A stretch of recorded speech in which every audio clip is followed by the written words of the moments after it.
Muchas gracias. No puedo dejar de darle crédito a mi institución, que es la Universidad Nacional Autónoma de México. Lo que voy a presentar es un poco parte de nuestro trabajo en el consorcio mexicano sobre el estudio del microbiota y el microbioma UNAM. Y para empezar, como esto es una reunión de trastornos funcionales, debemos recordar que Roma IV ahora ha cambiado esta definición por trastornos de la interacción intestino-cerebro debido a las evidencias sobre la fisiopatología en estos trastornos, y esta es la antigua definición, pero la nueva definición, como ustedes pueden ver, es un grupo de trastornos que siguen siendo clasificados mediante criterios clínicos, pero que se deben a una serie de alteraciones, entre los cuales se habla de la microbiota intestinal, lo cual es lo que nos vamos a referir. Y esta microbiota es importante en la fisiopatología de los trastornos de la interacción intestino-cerebro, especialmente del síndrome de intestino irritable, no solo porque de ella van a depender una serie de alteraciones como la inflamación de bajo grado, las alteraciones en la permeabilidad epitelial, incluso de la motilidad y de la sensibilidad visceral, sino que además la microbiota también va a tener influencias sobre el cerebro, como vamos a ver más adelante. Y hace algunos años este grupo de trabajo sobre la microbiota y las infecciones en síndrome de intestino irritable había establecido o había resumido todas las posibles formas como las que se puede modificar o manipular la microbiota en síndrome de intestino irritable, desde las menos invasivas y las más seguras, como suspender inhibidores de bomba de protones, y les voy a mostrar algunos ejemplos, hasta algunas mucho más invasivas y menos seguras, como los antibióticos luminales, y yo me he permitido aquí incluir el trasplante de microbiota fecal, que es el futuro. Y si vemos cada uno de ellos, este es un estudio italiano ya del 2010, donde se mostraba la presencia de sobrepoblación bacteriana, que es un producto de la disbiosis, en pacientes con diferentes patologías, desde el reflujo gastroesofágico, que es aquella donde los inhibidores de bomba de protones son la base del tratamiento, y se veía que la sobrepoblación bacteriana era del 50%, hasta los pacientes con síndrome de intestino irritable, cuya presencia de sobrepoblación bacteriana era del 25%, y esto medido por una prueba de glucosa. Pero cuando se analizó esta sobrepoblación bacteriana de acuerdo al tiempo de uso de los inhibidores de bomba de protones, se veía que era evidente, sobre todo después de un año de su utilización. Nosotros en México estamos próximos a publicar también nuestros datos, pero lo que les quiero mostrar aquí en términos generales, en azul claro es la presencia de estos síntomas antes de haber iniciado los inhibidores de bomba de protones, y en azul oscuro la presencia de estos síntomas intestinales, síndrome de intestino irritable, incluso distensión subjetiva, que aparecen a veces hasta en más de la mitad de los pacientes después de tomar inhibidores de bomba de protones. Y cuando le preguntamos a los médicos cuáles eran los tratamientos que habían utilizado para contrarrestar estos síntomas, y ustedes pueden ver aquí todos ellos, lo más interesante es que los antibióticos luminales, de los cuales más del 80% era rifaximina, era el medicamento más efectivo, lo cual sugiere que probablemente el efecto de los inhibidores de bomba de protones era precisamente una alteración de la microbiota. Este estudio, que es del año pasado, del 2016, muestra cómo los inhibidores de bomba de protones pueden modificar la microbiota, no solo de la cavidad oral, como se ve aquí, y pues se puede ver que en la cavidad oral hay un incremento en la abundancia de lactobacilos, del orden de lactobacilos de la familia de los estreptococos, pero en cambio a nivel intestinal había una disminución de ciertos, incluso de estos mismos lactobacilos, lo cual indica que hay una diferencia en la microbiota de la cavidad oral y la microbiota intestinal en los pacientes que ingieren inhibidores de bomba de protones, y probablemente esto es producto de la alteración de la barrera del pH que está ocurriendo. Por otra parte, recientemente se ha hablado mucho de la dieta baja en FODMAPs, que ha demostrado una gran efectividad en el manejo de los síntomas. La pregunta es, ¿qué pasa con estas dietas y la microbiota? Y existen solamente dos estudios que yo conozco, uno con técnicas un poco más anticuadas, pero quizás vale la pena mostrarlo porque el otro es un estudio apenas en resumen, Y ustedes pueden ver cómo la dieta baja en FODMAPs disminuyó significativamente la concentración de las bifidobacterias, así como también la proporción de las bifidobacterias con respecto al resto de ellas. Y recordemos que las bifidobacterias son prácticamente necesarias para la salud y se ha demostrado que mejoran los síntomas del síndrome de intestino irritable. Y de hecho este otro estudio, que es el segundo que les mencionaba, presentado en la DW el año pasado, ustedes pueden ver que efectivamente la dieta baja en FODMAPs, que ustedes aquí ven, no solo mejora los síntomas de la severidad y la calidad de vida, sino baja significativamente la abundancia de las bifidobacterias, lo cual en este estudio ellos demostraron que se podía prevenir con el uso de probióticos del BSL-3. Y esto ya se perdía esa diferencia. En cuanto a la eficacia de los prebióticos, probióticos y simbióticos, nada más les voy a mencionar este estudio de Alex Ford, que es una revisión sistemática, donde ellos tienden a analizar cuál es la persistencia de los síntomas con diferentes tratamientos para el síndrome de intestino irritable. Y ustedes pueden ver que la persistencia de los síntomas del síndrome de intestino irritable fue significativamente menor con el uso de probióticos en comparación con el placebo. Y cuando se analizó cada uno de los síntomas, en específico, tanto los síntomas globales como el dolor abdominal habían demostrado que podían mejorar con probióticos, y esto era principalmente una tendencia con los bifidobacterias. Y en la distensión abdominal, algo similar con el bifidobacterias, generalmente principalmente dado por el Bifidobacterium infantis 35624, que hoy en día se llama Bifidobacterium longum, con el mismo número. La flatulencia aparentemente se podía mejorar con combinaciones de probióticos y algunos lactobacilos, y no se encontró efecto sobre la urgencia. Específicamente en síndrome de intestino irritable no se encontraron estudios con prebióticos, y los simbióticos demostraron no ofrecer ningún beneficio. Es más, yo les debo decir que hay que tener un poco de cuidado con los simbióticos, porque los prebióticos, que son carbohidratos fermentables que se utilizan en estas combinaciones, pueden incrementar los síntomas. De hecho, ya hemos hablado de los FODMAPs. Específicamente en cuanto al estreñimiento, aparentemente el Bifidobacterium lactis animalis DN 0173-010, que hoy en día está presente en algunos de los yogurts, ha demostrado que puede mejorar el estreñimiento crónico, así como acelerar el tránsito colónico, y además se ha demostrado también un efecto sobre el tránsito producido por el E. coli 1917, también utilizado en enfermedad inflamatoria intestinal. Pero ¿cómo actúan estos probióticos en el síndrome de intestino irritable y en otras enfermedades? Bueno, una de las teorías propuestas es que van a normalizar el radio de las citocinas antiinflamatorias como la IL-10 con respecto a la proinflamatoria como la IL-12, y eso es lo que se demuestra aquí utilizando el Bifidobacterium infantis, o como ya le llaman ahora, Longum 35624, que se demuestra cómo se regulariza este radio IL-10 y IL-12 a niveles normales como los controles sanos, y esto no se encontró con Lactobacillus salivarius o con otras como el placebo. Por otra parte, este estudio muy interesante de la Universidad de California se demuestra, ellos han sido los pioneros en los estudios de imagenología cerebral en los pacientes con síndrome de intestino irritable, y aquí utilizando en mujeres sanas, utilizando la tomografía de emisión de positrones, la resonancia magnética funcional, con esta combinación de probióticos, ustedes pueden ver cómo los probióticos disminuyen significativamente la respuesta en esta red funcional, afectiva y somatosensorial, que incluía la ínsula, la sustancia gris periacueductal y la corteza somatosensorial. Entonces, algo para pensar: siempre habíamos creído que solamente había un control del cerebro al intestino, y probablemente mediadores de la microbiota a nivel intestinal también tienen un efecto sobre el sistema nervioso central. En cuanto a los antibióticos, ya pasando a una medida mucho más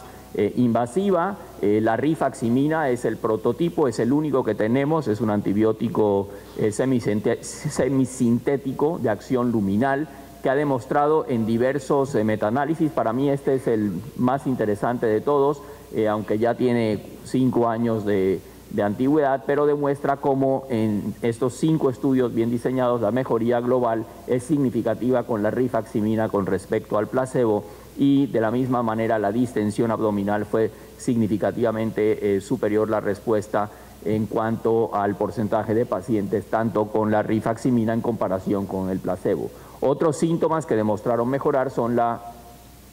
si me devuelven mi presentación por favor, son la mejoría en el dolor abdominal y la consistencia de las evacuaciones.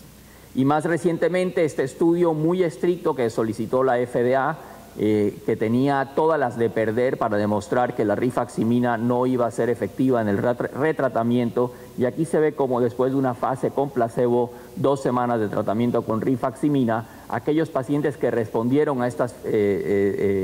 fase de primer tratamiento con rifaximina fueron seguidos hasta por 18 semanas. En los pacientes en que hubo una respuesta, porque los que no respondieron a este tratamiento inicial fueron eliminados del estudio, pero aquellos que respondieron fueron nuevamente aleatorizados a rifaximina o placebo, demostrando resultados que ahora les voy a mostrar, y además aquellos que nuevamente habían respondido y vuelven a tener recaídas, vuelven a ser retratados, es decir, un segundo retratamiento con rifaximina versus placebo, y se puede ver cómo tanto en el primer retratamiento como en el segundo retratamiento, la rifaximina fue significativamente superior para todos estos síntomas e índices compuestos. ¿Qué pasó con la microbiota? Pues en cuanto a la diversidad, se demostró que en el segundo tratamiento, esto fue por 16S RNA, no hubo diferencias en la diversidad. Sin embargo, la abundancia pareció disminuir en el segundo tratamiento de una manera significativa en comparación con el basal y con el placebo, pero se recuperó a largo plazo y no parece tener realmente ningún efecto. Quisiera entrar por último a la parte que a mí hoy en día me tiene con mayor interés, que es el trasplante fecal. Y digo con mayor interés porque estamos desarrollando esto en la universidad, incluso estamos ante el proceso con la COFEPRIS para desarrollar un preparado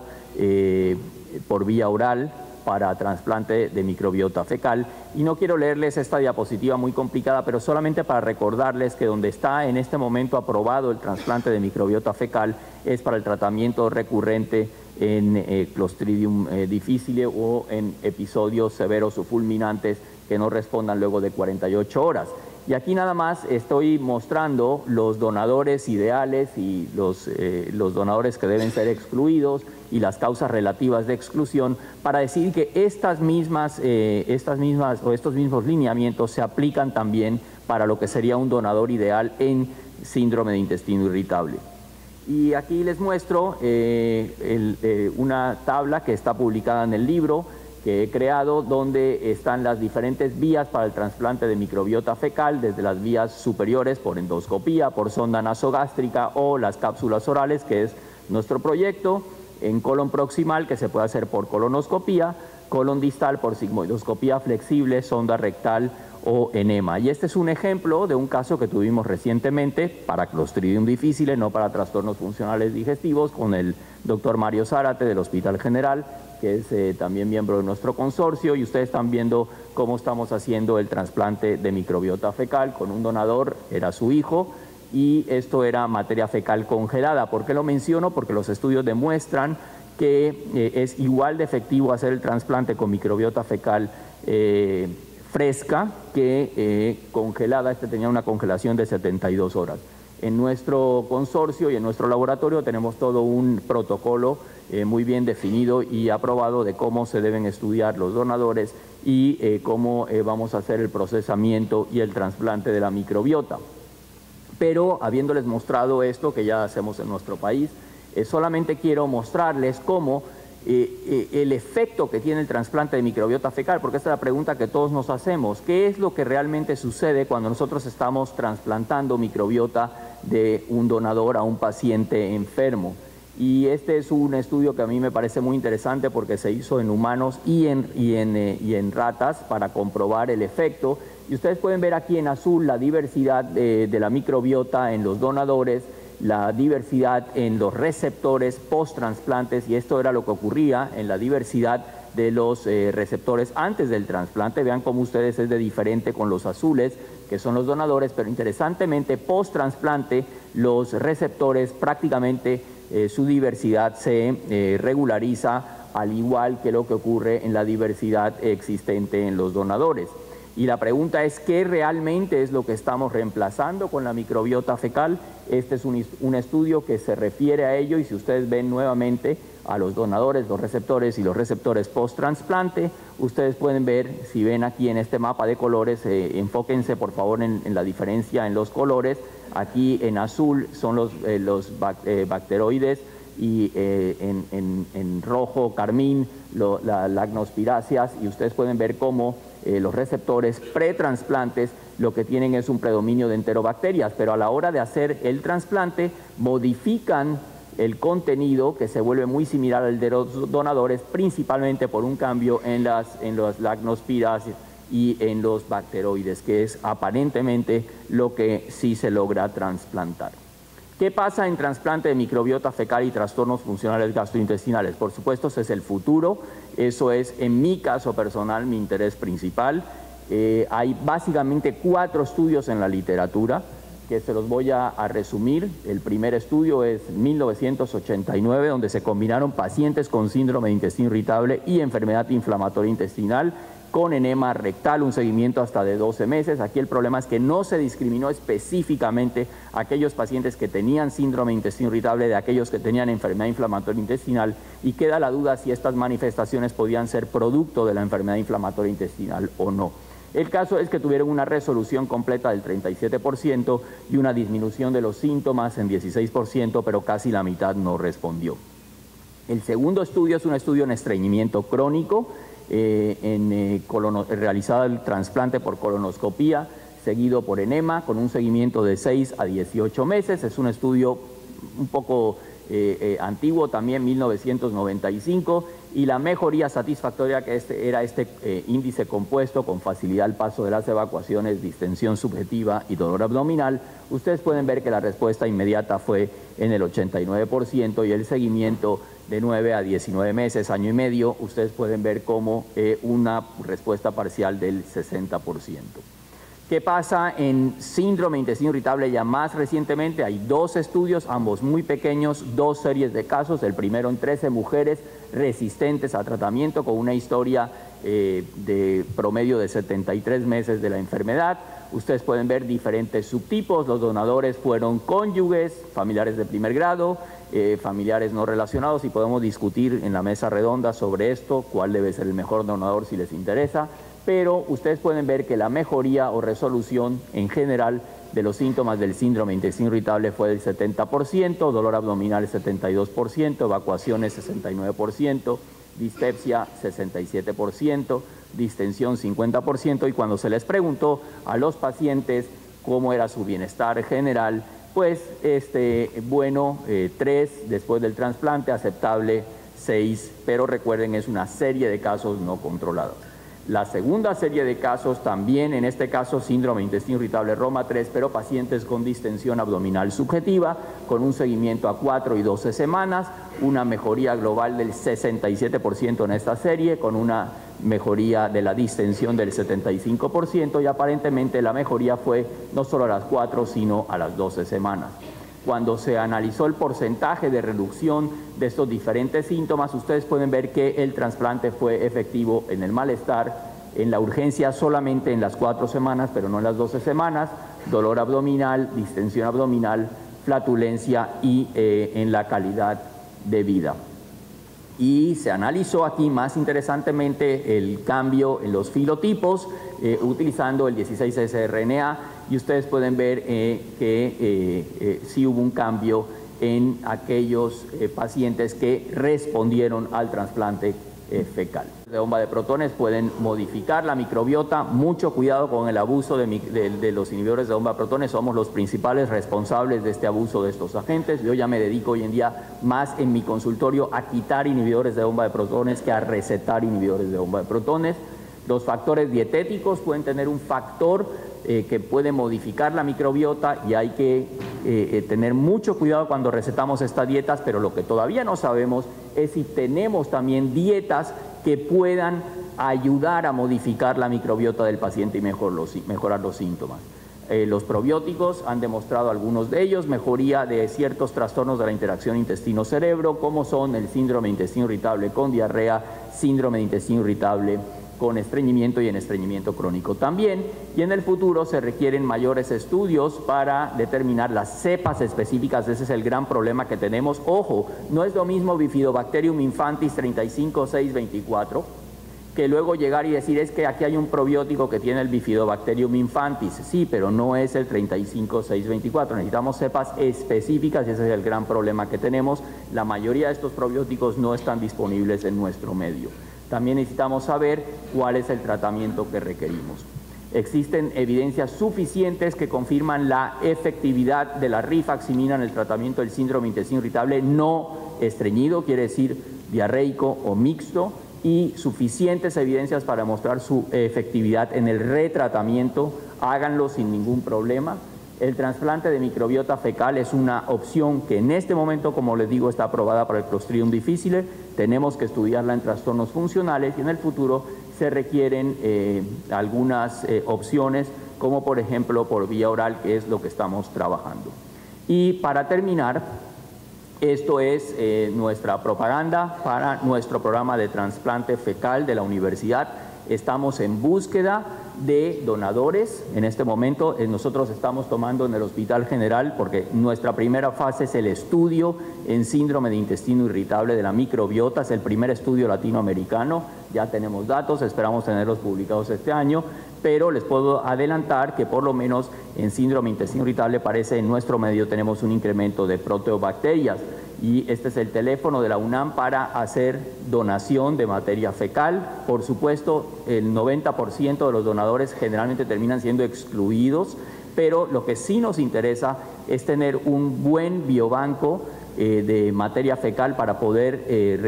llevar a buen término el desarrollo de las cápsulas por vía oral. En cuanto a los que quieran ser donadores o tengan algún amigo, este es el teléfono, este es el correo electrónico, esta es una foto de nuestros tanques de nitrógeno, de nuestro biobanco, y en el Hospital General, en nuestro proyecto, estamos tomando muestras desde diferentes segmentos del colon, ileón terminal y materia fecal también para nuestros estudios de tipificación, pero insisto en la donación de materia fecal. Es muy importante porque en nuestro medio la gente sigue viendo esto como algo desagradable. Esto es una pequeña encuesta que nosotros realizamos en Facebook en menos de 2 días, está publicada, y vean ustedes cómo cuando se le preguntó a las personas si habían escuchado del trasplante fecal, 72% decían que no habían escuchado de ellos. Si se les preguntó si serían donadores en caso de que eso se pudiera hacer, 40% solamente dijo que sí, pero el 47% dijo que no sabía si sería donador de materia fecal. Y en cuanto a si estaría dispuesto a recibir un trasplante de microbiota fecal, solamente el 26% dijo que sí, pero el 69% no sabía si sería un receptor de materia fecal. Entonces eso es muy importante, esto es el futuro de muchas de las enfermedades que nosotros como gastroenterólogos nos tenemos que enfrentar. Muchas gracias.